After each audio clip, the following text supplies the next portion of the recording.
Praise the lord. ప్రియమైన దేవునికి బిడ్డలారా, మీ అందరికీ హృదయపూర్వకమైన వందనాలు. ఈరోజు పరిశుద్ధ గ్రంథములో నుంచి దేవుని వాక్యము 70వ కీర్తన 2వ వచనం. నా ప్రాణము తీయగోరువారును సిగ్గుపడి అవమానమొందుదురుగాక, నాకు కీడు చేయగోరువారు వెనుకకు మళ్లింపబడి సిగ్గునొందుదురుగాక.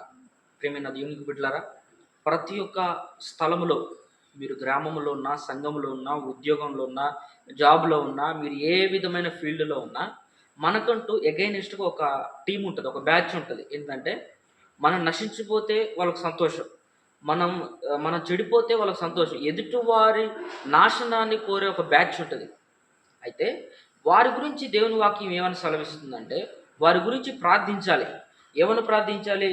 మనకి ఎవరైతే అపాయం తలపెట్టాలని కోరుకుంటున్నారో, ఎవరైతే మనం నశించిపోవాలని, ఎవరైతే మనం కృంగిపోవాలని, ఎవరైతే మనం చెడిపోవాలని, మన నాశనం కొరకు ఎవరైతే ఎదురు చూస్తున్నారో వారి కొరకు ప్రార్థించమని దేవుని వాక్యం సెలవిస్తుంది. నిజానికి మనం చూస్తే మనకి అగైనెస్ట్గా బ్యాచ్ ఎవరైతే ఉంటారో, మన గురించి చెడ్డగా ప్రచారం చేసేవాళ్ళు, మన గురించి ఉన్నవి లేనివి అన్ని కల్పిత బోధలు చేసుకొని ఇక్కడ మాటలు అక్కడ, అక్కడ మాటలు ఇక్కడ చెప్పి చిచ్చులు పెట్టేవాళ్ళు, గొడవలు పెట్టేవాళ్ళ గురించి దేవుని వాక్యం ఏమని సెలవిస్తుందంటే, వారందరి గురించి ప్రార్థన చేయి.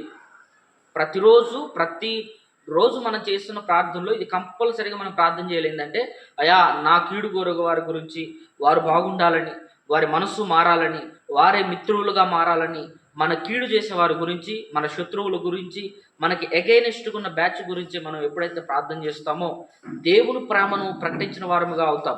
వారు మనల్ని ఏదో అన్నారని వారి మాటకు మనం కూడా వ్యతిరేకంగా మాట్లాడామనుకోండి, మనం అక్కడ ఆత్మీయతలో ఫెయిల్ అయినట్టు మనకు అర్థం. కాబట్టి మీకు వ్యతిరేకంగా ఎవరైనా ఉన్నట్లయితే వారందరి కోసం ప్రార్థించండి. దేవుడే తీర్పు తీరుస్తాడు. Praise the lord.